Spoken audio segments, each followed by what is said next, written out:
आर्थिक सहायता उपलब्ध कराई गई थी? रानी लक्ष्मीबाई जी को और तांत्या टोपे को आर्थिक सहायता किसने दी थी? आप सबको पता है 1857 की क्रांति के भामाशाह किसे कहते हैं? 1857 की क्रांति के राजस्थान के अंदर प्रथम शहीद कौन थे? अब ये भी प्रश्न आता है, कमेंट बॉक्स में बता दो एक बार, ठीक है, बता दो। हाँ जी, इस 12 घंटे क्लास में मुझे माइक वगैरह प्रॉपर ध्यान रखने पड़ेंगे, हालांकि 4-4 घंटे क्लास तो चल जाएगी। अमरचंद जी बांटिया है, अमरचंद जी बांटियान बीकानेरी भुजिया में गांठिया, घना ही चौका लागे जी, याद करो ये है बीकानेर के। कहाँ के थे आप? थे बीकानेर में, याद रहेगा सभी को। रानी लक्ष्मीबाई और तांत्या टोपे को सहायता उपलब्ध कराई थी। 1857 की क्रांति के प्रथम शहीद, 1857 की क्रांति के राजस्थान के अंदर बात करें, प्रथम शहीद, क्योंकि इनको क्या दी गई थी अंग्रेजों के द्वारा? फांसी दी गई थी कि भाई तुम मदद कर रहे थे, हाँ, तो फांसी दी गई थी इनको। बीकानेर से संबंधित थे अमरचंद जी बांटिया। अमरचंद जी बांटिया के संबंध में लिखो, खजाना इनको लुटा दिया था।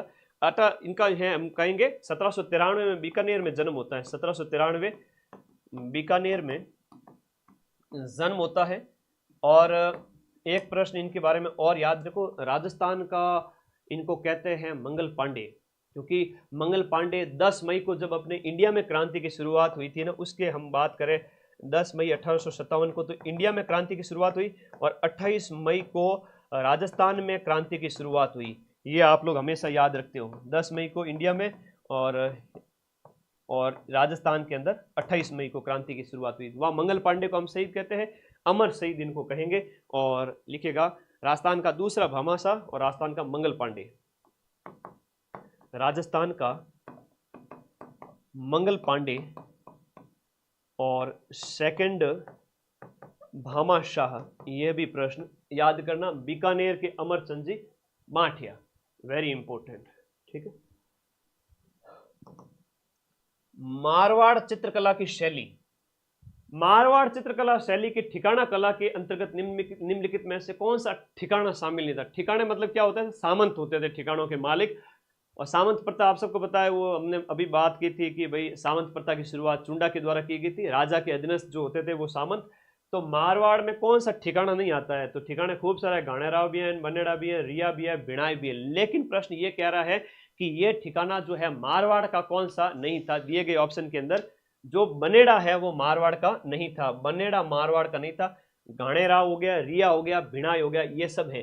तो मारवाड़ चित्र शैली के जो ठिकाने हैं उनकी हम बात करें तो बहुत सारे इन ठिकानों की बात करें तो एक आपका जूनिया, घाणेराव, अजमेर, ठीक है, जूनिया और अजमेर भी हो गया, ठीक है, जूनिया और इसके साथ साथ आपका अजमेर हो गया। ये दो ठिकाने और इसके साथ साथ याद कर लीजिएगा।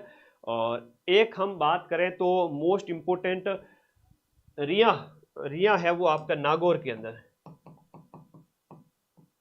रिया नागौर में था। बनेड़ा की बात करें मेवाड़ का ठिकाना था, बनेड़ा मेवाड़ का था और ये पाली में स्थित था, ठीक है। तो ये इस तरह से आप लोगों को याद रखना है, ठीक है।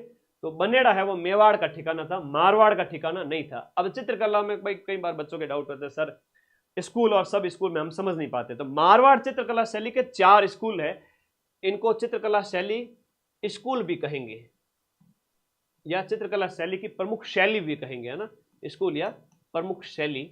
तो 4 तो प्रमुख है, जैसे मैं ऐप में पढ़ा था उसका एक स्क्रीनशॉट लेके आया हूँ, हाथ से पढ़ा था ऐप में तो है, वहाँ कोई पीपीटी यूज नहीं करते क्योंकि तुम लोग फिर पैसे देके कहते गुरुजी पीपीटी नहीं, तो हम भी कहते भाई पीपीटी तो हम पढ़ाते ही नहीं, हम तो हाथ से लिख के पढ़ाते। तो फिर तुम्हें वैसे ऐप में सारे बच्चे आप पूरे साल पढ़ते हो, जम के पढ़ते हो, मुझे बहुत अच्छा लगता है। और लास्ट टाइम में सबसे ज़्यादा मैराथन भी मैं ही लगाता हूँ, है ना। तो तुम लोग पूरे साल जम के ऐप में पढ़ो ऐसे नोट्स और फिर रिवीजन करो मेरे साथ। मेवाड़ चित्र शैली के जो ठिकाने सब स्कूल या मेवाड़ चित्र शैली की उप शैलियाँ, है ना, परीक्षा में कई बार प्रश्न आता है, ये सभी क्या है? उप शैलियाँ हैं। चलो यहाँ लिखा हुआ है उप शैली, याद करो। चावंड है, शाहपुरा है, देवगढ़ है, नाथद्वारा है, उदयपुर है और शावर है। ये मेवाड़ शैली के सब स्कूल है, जिसमें से देवगढ़ और नाथद्वारा राजसमंद के अंदर, ये याद कर लेना। बाकी आपको याद करना शाहपुरा वगैरह भीलवाड़ा का हो गया, चावंड हो गया, तो ये आपके उदयपुर मेवाड़ सेक्टर में। मारवाड़ चित्र शैली दूसरी शैली, दूसरी शैली आपकी मारवाड़ की चित्र शैली। अब मारवाड़ के अंदर जो जैसलमेर भी आता है, नागौर भी आता है, किशनगढ़ अजमेर भी आता है, बीकानेर भी आता है, जो है आपका अजमेर भी आता है और जोधपुर भी आता है ना, किशनगढ़ और अजमेर अलग अलग ऐसे पढ़ना इसको। फिर आता है डुंडार शैली, चित्रकला की तीसरा प्रमुख स्कूल डुंडार शैली। डुंडार में शेखावटी है, अलवर है, उणियारो और घणे पूछे उणियारो, जयपुर और आमेर, ये तो तुम्हें पता होगा, स्क्रीनशॉट लेना है, ले लेना।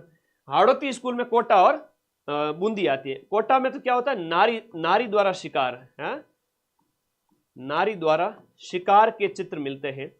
और एक प्रश्न आता है बूंदी शैली में, तो ये पशु पक्षियों की शैली है, पशु पक्षियों की शैली का प्रश्न कई बार एग्जाम में पूछ लिया जाता है। इसका ले लो स्क्रीनशॉट। इसका तो हम क्या बताएं कि चावंड वगैरह अमर सिंह के टाइम में, महाराणा प्रताप के टाइम में, तो ये आपको याद रखना है, ठीक है। और किशनगढ़ के तो सावंत सिंह आपको पता ही है, राजा सावंत सिंह के समय में खूब फली फूली थी, जिनको हम नागरीदास वैद्य कहते हैं।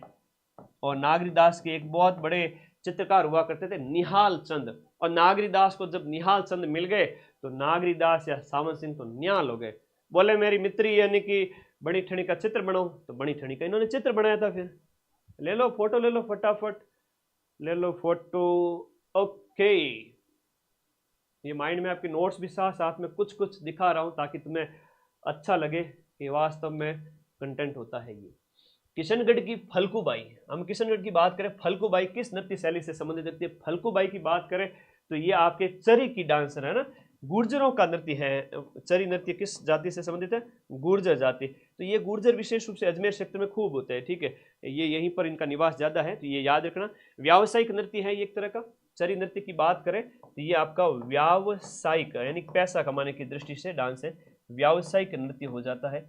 और बात करें अन्य नृत्यांगनाएं, ये प्रश्न कई बार आजकल क्या है कि डांसर कलाकार ज्यादा पूछे जाते हैं। अन्य नृतक कौन है आपके? चरी नृत्य के अन्य नृतकों की बात करें तो लिखना है इसके अंदर आपके जो है आपके मोहन गौड़ है और सुनीता रावत है, सुनीता रावत, मोहन गौड़, सुनीता रावत। कई बार बच्चे वीडियो करते रहते हैं। वीडियो के नीचे ब्लैक कलर का लिंक दिया हुआ है, टैप करो उस पर और चले जाओ सीधा टेलीग्राम ग्रुप में, है ना। तो एक पेज पे 6 रखना, तुम आगे बढ़ो, बात करेंगे इसके ऊपर। चित्तौड़गढ़ किले का कौन सा मंदिर मूलतः एक सूर्य मंदिर था?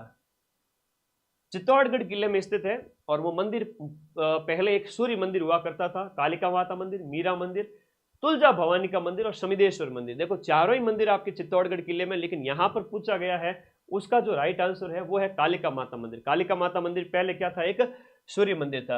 अब ये मीरा मंदिर है तो इसका निर्माण है वो सांगा ने करवाया था। किसने करवाया था?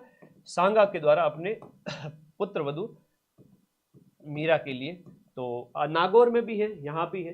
तुलजा भवानी, देखो छत्रपति शिवाजी महाराज की कुल देवी है ना, छत्रपति शिवाजी महाराज की देवी है ये, शिवाजी महाराज की, छत्रपति शिवाजी महाराज की देवी। तो ये भी याद करो साथ साथ में। शमिदेश्वर मंदिर जिसे मोकल मंदिर भी कहा जाता है, क्या कहते हैं इसको? मोकल मंदिर, भोज के द्वारा बनाया गया था। इसके ऊपर प्रश्न अलग से आएगा, उसके संबंध में हम अलग से बात करेंगे। निर्माण 7वीं सदी में, लिखेगा मानभंग राजा के द्वारा। 7वीं सदी में मानभंग राजा के द्वारा, मानभंग राजा के द्वारा इसका निर्माण करवाया गया था। कालिका माता मंदिर के बारे में। और प्रतिहार कालीन शैली के अंदर है ना, प्रतिहार कालीन शैली, गुर्जर प्रतिहार है ना, गुर्जर प्रतिहार शैली के अंदर इसका निर्माण है। अब प्रश्न तो एक था, अब तुम लोग कहते हो सर ऑपरेशन करो, ऑपरेशन करो, ठीक है कर दिया। अब कई बार परीक्षा में प्रश्न आएगा तब उसकी शैली पूछ ली जाएगी। कालिका माता मंदिर तुम चित्तौड़गढ़ में पढ़ के आए, अब इसकी शैली बताओ, निर्माण कब हुआ? 7वीं सदी के अंदर। 7वीं सदी मतलब 600 ईस्वी के बाद, 601 से 699। गुर्जर प्रतिहार शैली है। उसके बाद 1000 के बाद आ जाती है तो वो अन्य शैली आ जाती है, नाम परिवर्तन याद रखना, ठीक है। ओके, बहुत बढ़िया, चलो आगे बढ़ेंगे। अगला प्रश्न, सवाई जयसिंह जो 1700 से लेकर के 1743